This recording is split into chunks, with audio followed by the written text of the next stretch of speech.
Seperti yang sudah kita tahu, menggenggam merupakan sebuah kemampuan dasar yang krusial dalam perkembangan anak dan sangat penting untuk beraktivitas sehari-hari. Kemampuan menggenggam terus berkembang seiring bertambahnya usia anak. Di episode kali ini, kita akan melihat bagaimana caranya mengetahui apakah kemampuan menggenggam anak sudah sesuai dengan usianya. Untuk membahas hal ini, di sini sudah hadir secara virtual Ibu Ita. Halo Bu Ita, apa kabar? Halo dok, baik dok. Bu Ita ini punya anak perempuan yang mau berumur 1 tahun, benar kan Bu? Sudah 1 tahun dok, baru minggu kemarin ulang tahun. Wah, terakhir kita ngobrol belum 1 tahun ya Bu.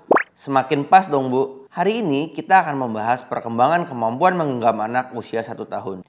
Kalau kemampuan menggenggam anak Ibu, bagaimana ya Bu?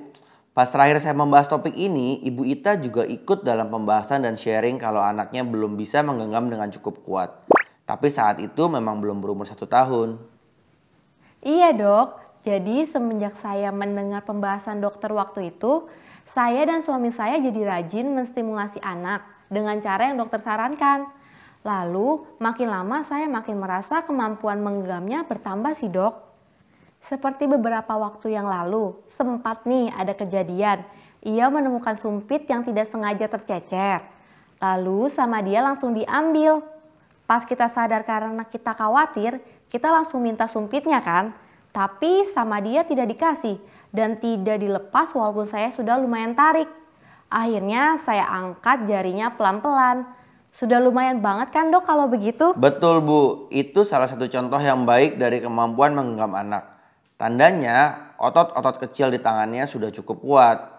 Kemampuan menggenggam tersebut di usia 1 tahun akan sangat berguna untuk keterampilannya makan menggunakan peralatan makan sendiri. Untuk Bapak Ibu yang menyaksikan ini tapi masih belum terbayang, di sini saya sudah menyiapkan sebuah video yang akan mencontohkan Bapak Ibu untuk mencoba mengetes kemampuan anak dalam menggenggam. Ini dia contohnya.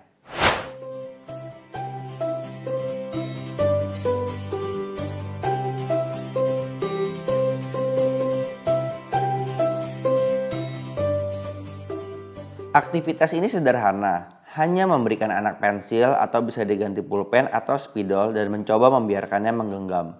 Saat sudah digenggam, orang tua dapat mencoba menariknya kembali.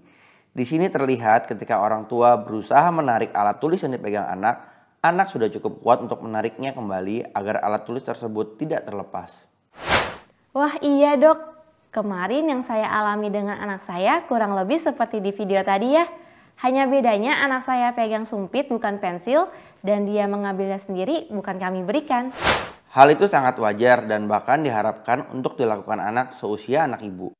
Justru orang tua perlu khawatir kalau di usia 1 tahun orang tua dapat mengambil benda dari tangannya dengan sangat mudah sampai tidak terasa anaknya berusaha mempertahankan bendanya. Jika itu terjadi, orang tua sebaiknya mengonsultasikannya untuk pemeriksaan lebih lanjut. Oh begitu dok. Sebenarnya pola tangan dominan ini seharusnya baru akan konsisten pada sekitar usia 2 tahun dalam bentuk preferensi. Jadi anak cenderung memilih menggunakan tangan tertentu. Tapi untuk usia 1 tahun terkait kekuatan tangannya, anak diharapkan mendapat stimulasi yang sama baik untuk kedua tangannya agar sama-sama kuat. Jika orang tua merasa salah satu tangan anaknya secara signifikan lebih lemah di usia 1 tahun, sebaiknya orang tua juga mengonsultasikannya ke ahli agar dapat memastikan anak tidak mengalami masalah pada perkembangan gerak halusnya. Iya ya dok, lebih cepat terdeteksi keterlambatan pertumbuhan dan perkembangannya, jadi lebih cepat untuk dapat ditangani ya dok? Iya betul itu, makanya kita sebagai orang tua harus rajin memberi berbagai macam stimulasi yang sesuai dengan usianya.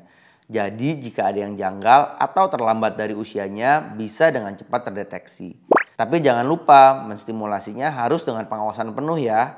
Dan pastikan dulu bendanya bersih. Karena dalam menstimulasi gerak halus anak ini banyak menggunakan benda-benda yang berbahaya jika tertelan. Selamat mencoba di rumah. Sampai bertemu lagi di diskusi online selanjutnya.